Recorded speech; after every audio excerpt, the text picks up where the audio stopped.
Mayam pumnamakpu Team Erolnungdagi manina khurumjani.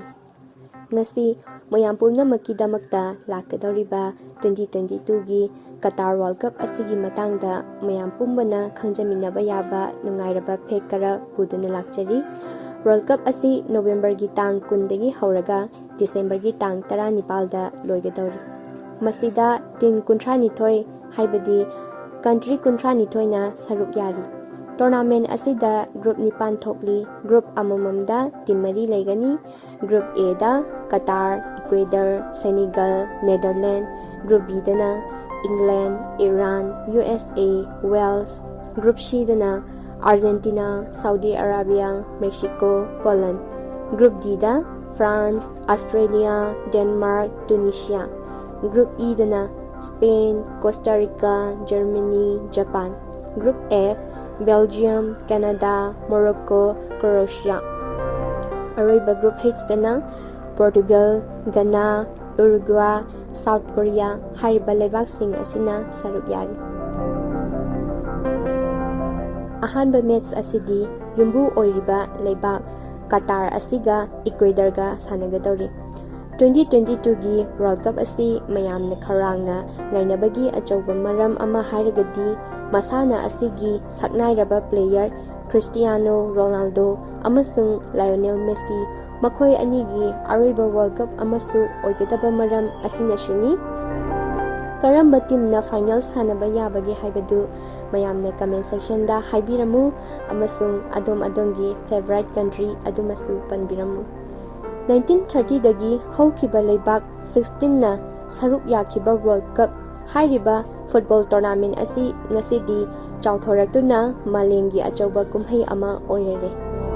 Ngasigi matamdadi tournament asi leibak 32 na saruk yari.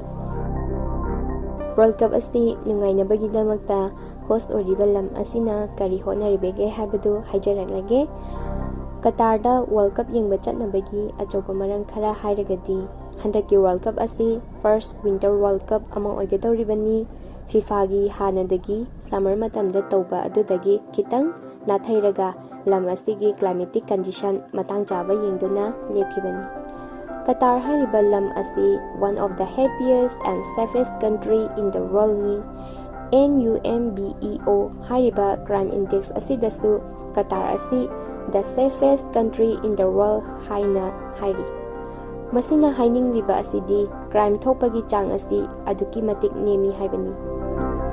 Masida sunatana lamdam asi Global Peace Index ta 33 suba rank ta leiri.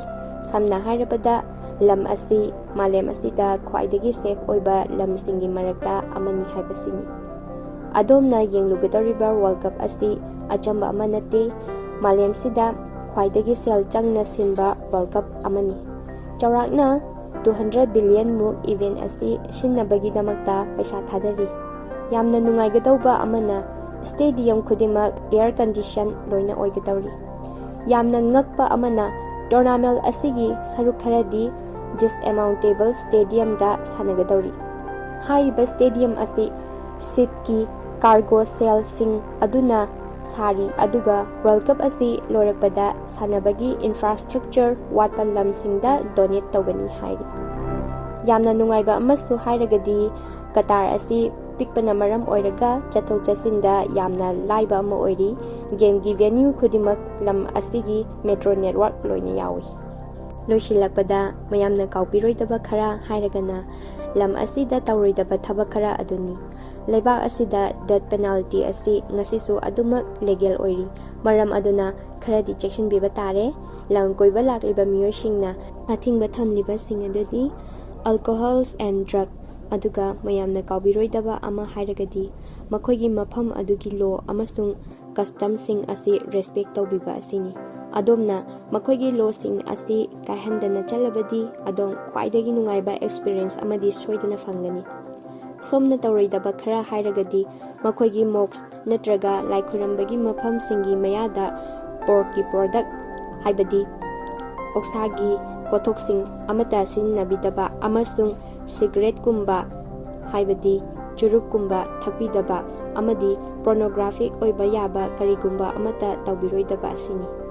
ꯗ꯭ꯔꯒꯀ ꯃꯔꯤ ꯑꯃꯠꯇ ꯂꯩꯅꯕꯤꯗꯕ ꯑꯁꯤꯅ ꯆꯤꯡꯕꯅꯤ꯫ Qatar hairiba lam asi drug haibasimadi khwaidagi yeknabani khallibani masigi penalty natraga punishment sing asi yamna sathi hairi masida sunatana yu thake harabadi adom chahi kun mathoidi shudaba yade aduga thakninge haidunasu hekta phangba nate license leiraba hotel restaurant natraga bar akhanaba khara natana hekta paktaknana phangbo oide Masi oiduna su lam asida alcohol pushalakpasi totally illegal ni hairi aduga LGBT kangbu singidi nungaitaba pau haibaduni homosexuality asi Qatarda totally illegal ni adubu launa lainadriba LGBT kangbu gidi World Cup asi yengbada akaiba leite hairi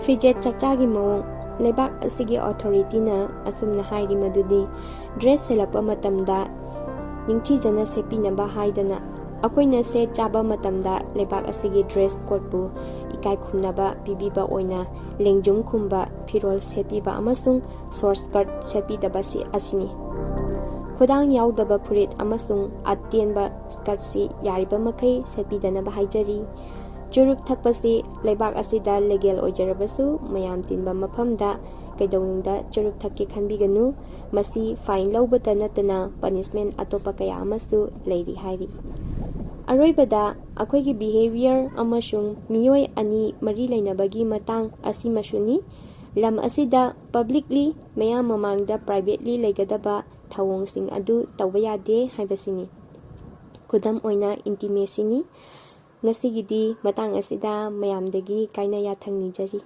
khurumjari